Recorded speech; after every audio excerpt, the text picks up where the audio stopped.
AP మాజీ deputy CM సోదరుడు K E Prabhakar ఆయన అల్లుడు అభిషేక్ గౌడ్ మధ్య ఆస్తి పంచాయతీ తలెత్తింది. అల్లుడిపై మామ పోలీసులకు ఫిర్యాదు చేశారు.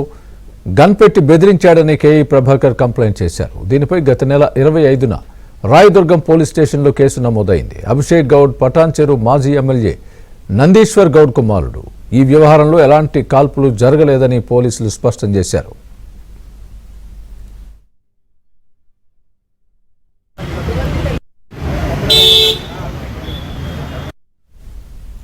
కేఈ ప్రభాకర్ తన కుమార్తెను నందీశ్వర్ గౌడ్ కుమారుడు అభిషేక్ గౌడ్కిచ్చి 14 ఏళ్ల కిందట పెళ్లి చేశారు. అయితే కుటుంబ కలహాల వల్ల భార్యాభర్తలు గత సంవత్సర కాలంగా వేరుగా ఉంటున్నారు.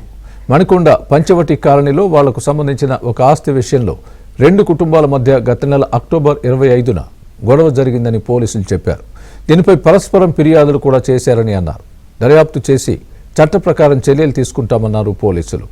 కాల్పులకు సంబంధించి ఏమైనా ఎవిడెన్స్ ఉంటే దానిపై చట్ట ప్రకారం చర్యలు తీసుకుంటామని రాయదుర్గం ఇన్స్పెక్టర్ వెంకన్న తెలిపారు. మా డబ్బులేందే ఏం కథ, మా అంత పెద్ద ఆఫీస్ పెట్టుకొని మేము బయట తిరుగుతున్నాం. అది అండి ఎక్కడ డబ్బులు ఏం కథ ఎవడాడు అల్లుడు అని చెప్పి రాష్గా మాట్లాడి బాగా డ్రింక్ చేసి ఉన్నాడు. రాష్గా మాట్లాడి అన్న ఎందుకు అట్లా మాట్లాడుతున్నాడు అని చెప్పి మాట పెరిగింది. పిల్లవాళ్ళకల్లా అతను మన గన్స్ రివాల్వర్ అవి తీసుకురారా ఎదురుగా ఫార్చునర్ ఉంది. ఆ ఫార్చునర్లోకి వెళ్ళి ఒక పిస్టల్ ఒక రివాల్వర్ తీసుకొని వచ్చిర్రు. ఇద్దరు తీసుకొని వచ్చి ఇట్లా చేతిలో మా కళ్ళ ముందే లోడ్ చేసిండు.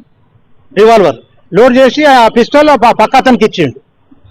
ఒక చేతిలో రివాల్వర్ పెట్టుకుంటే ఒక చేతిలో పిస్టల్ ఉంది. పిస్టల్ పక్క అతను తీసేసుకున్నాడు.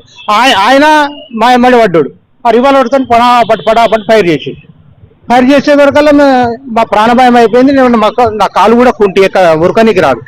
నడుచుకుంటూ వచ్చి మెల్లగా సాయంత్రం తప్పించుకున్నాం. అక్కడికి వెళ్ళి ప్రాణభయంతో తప్పించుకున్నాక వచ్చి అందరితోటి కూర్చొని మాట్లాడినాక వచ్చి పోలీస్ స్టేషన్కి వచ్చి కంప్లైంట్ ఇచ్చినాం. ఏపీకి చెందిన ఒక రాజకీయ నాయకుడు కూతురు, అదేవిధంగా తెలంగాణకు సంబంధించిన మరొక రాజకీయ నాయకుడు కొడుకు, వీళ్ళిద్దరు భార్యాభర్తలు. గత 14 సంవత్సరాల క్రితం వాళ్ళకి పెళ్ళైంది. ఏదో కొన్ని కుటుంబ ఇష్యూస్ వల్ల 1 year నుంచి వాళ్ళకి సంబంధించి ఫ్యామిలీ ఇష్యూస్ ఉండి వాళ్ళు separate family wife and husband issues నడుస్తుంది. అయితే అక్టోబర్ 25th గత నెల 20వ తారీఖు వాళ్ళకి చిన్న ప్రాపర్టీ ఇష్యూలో ఆ అల్లుడి యొక్క బంధువులు, అదేవిధంగా అమ్మాయి వాళ్ళ ఫాదరు మన పంచవటి కాలనీలో ఒక చిన్న ఇష్యూ చేసుకుని వాళ్ళు ఆర్గ్యూ చేసుకోవడం జరిగింది ఒకరికొకరు. ఆ విషయంలో ఇద్దరు కూడా ఒకరి మీద ఒకరు మాకు కంప్లైంట్ చేయడం జరిగింది. ఒకరు అలిగేషన్ చేసుకోవడం జరిగింది. దాని మీద 2 పిటిషన్లు కూడా తీసుకున్నాం. మేము ఎంట్రీ పెట్టుకున్నాం యాజ్ పర్ ప్రొసీజర్. ఆ 2 పిటిషన్ల మీద కూడా ఎంక్వైరీ చేస్తున్నాం. ఎంపైరింగ్ అనేది మన నడిచి రాలేదు.